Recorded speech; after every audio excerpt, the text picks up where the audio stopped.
Bonjour à toutes et à tous, il est 7h30 et nous sommes en direct sur Grand Lille TV, nouveau flash d'information de la métropole lilloise que je vous propose de commencer avec vos prévisions météo pour ce mercredi.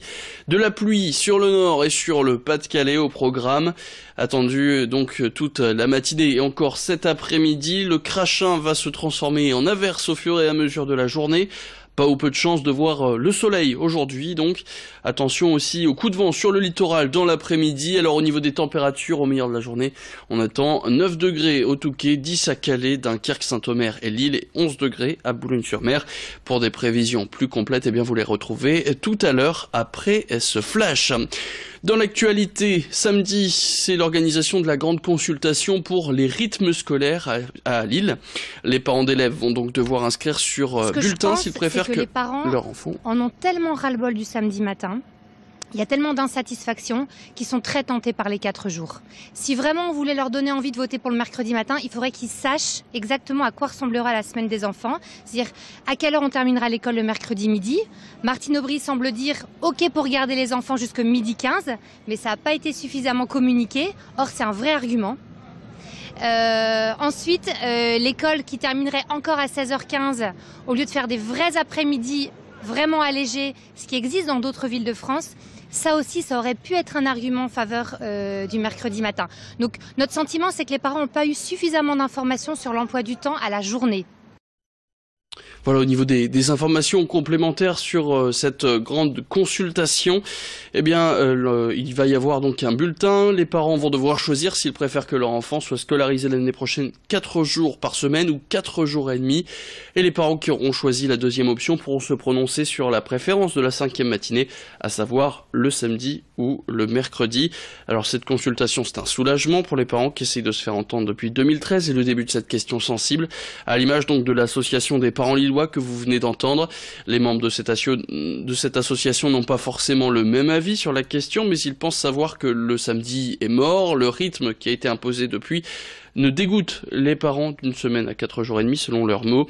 Et du côté de la mairie, on a annoncé officiellement être du côté des 4 jours et demi, mais Martine Aubry attend la fin de cette consultation pour suivre la décision, le résultat du vote, avant peut-être de lancer un nouveau débat, celui de la journée type des enfants, mais ça, ce sera donc après cette grande consultation qui est organisée ce samedi.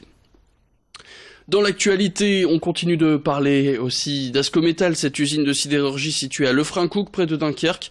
Le tribunal de grande instance de Strasbourg a donc finalement choisi l'offre de reprise du groupe suisse Schmolz et Bickenbach, alors que les syndicats préféreraient celle formulée par Liberty House. Selon le nouveau repreneur, une 50aine d'emplois vont être supprimés sur le site dunkerquois avec la fermeture du laminoir ou encore la fermeture d'Ascoval, située à Saint-Saulve, près de Valenciennes. Alors hier, Bruno Le Maire, le ministre de l'économie, a tenté de rassurer en mettant en avant un accord conclu avec l'actionnaire suisse pour maintenir l'activité du côté de Saint-Saulve pendant encore un an, ce qui pourrait peut-être permettre de trouver un autre repreneur pour le site. Du moins, c'est ce qu'on espère du côté de Bercy, mais à en croire la presse spécialisée, on prépare déjà des mesures d'accompagnement pour ces salariés dans l'hypothèse où aucun repreneur ne se présenterait d'ici à un an. Une histoire de repreneur auquel ne croit ni Xavier Bertrand, le président des Hauts-de-France, ni Philippe Emery, qui était présent hier sur ce plateau et qui est le chef de file du groupe FN à la région et élu dunkerquois. Il répondait hier aux questions d'Adrien Lannoy sur ce sujet. La région s'est impliquée, mais s'est impliquée plutôt dans la gesticulation que dans une action qui devait être concertée à la fois avec la région Grand Est, avec PACA, et avec le gouvernement. Or, lorsque le président de la République est venu à Onnaing, il a fait croire que finalement ça s'arrangerait et rien ne s'arrange. Et le procureur de la République, lorsque c'est passé devant le tribunal de commerce, a opté pour la solution suisse, alors que cette solution suisse sacrifie Saint-Saulve.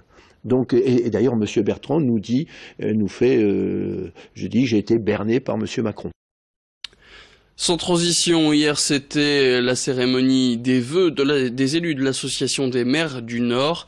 Ils se sont montrés confiants pour l'année à venir d'après Brieux Gorchy qui a assisté à cette réunion, malgré des dossiers sensibles à gérer comme la fin des contrats aidés ou la suppression à venir de la taxe d'habitation. Alors, ces maires qui vont devoir travailler sur leurs nouveaux défis, la politique autour de la radicalisation, des logements sociaux ou des réformes scolaires. Écoutez Nicolas Lebas, le président de l'association des maires du Nord qui répondait aux questions de Brieux-Gorchy. Nous sommes très attentifs. La question de la suppression des emplois aidés a été partiellement corrigée, mais continue à poser des difficultés dans certains territoires. Les dotations, on nous annonce qu'elles ne baisseront pas cette année et nous serons extrêmement vigilants lorsque nous recevrons les notifications. Et enfin, ce qui nous interroge le plus, c'est effectivement la suppression de la taxe d'habitation, qui, en qualité de contribuable, est effectivement une nouvelle intéressante, mais qui nous préoccupe car ça représente une part très significative de nos budgets avec lesquels nous finançons des services au public. Et le gouvernement doit nous dire comment nous allons pouvoir substituer à la taxe d'habitation une nouvelle recette. Et puis une nouvelle enseigne qui vient d'ouvrir à Lille, juste derrière l'hôtel de ville, son nom Afrofood, le premier fast-food africain de la capitale des Flandres. Présentation par Edil Gunaï.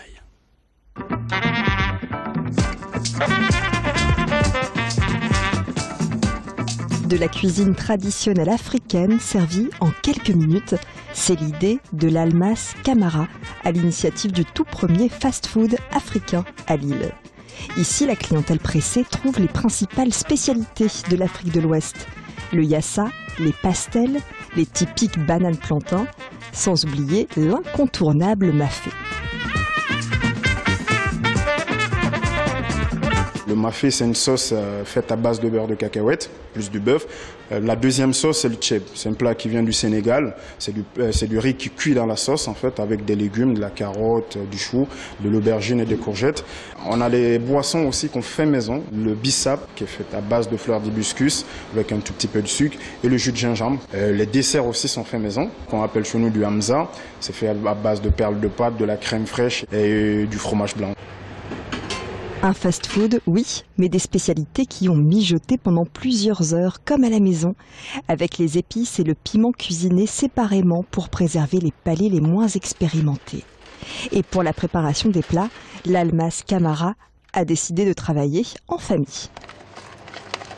Il y a une seule personne qui fait la cuisine dans ce fast-food, en fait, c'est ma tante qui vient faire à manger, ce qui nous permet de garder le même goût sur toutes nos trois sauces.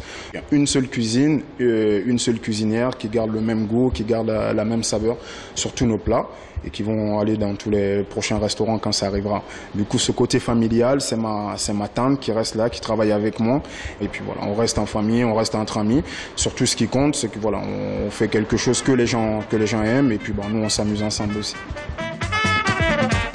À Lille, la cuisine africaine se savoure désormais sur le pouce et promet de vous faire voyager. Et c'est la fin de cette édition. Tout de suite, la météo. Bonne journée.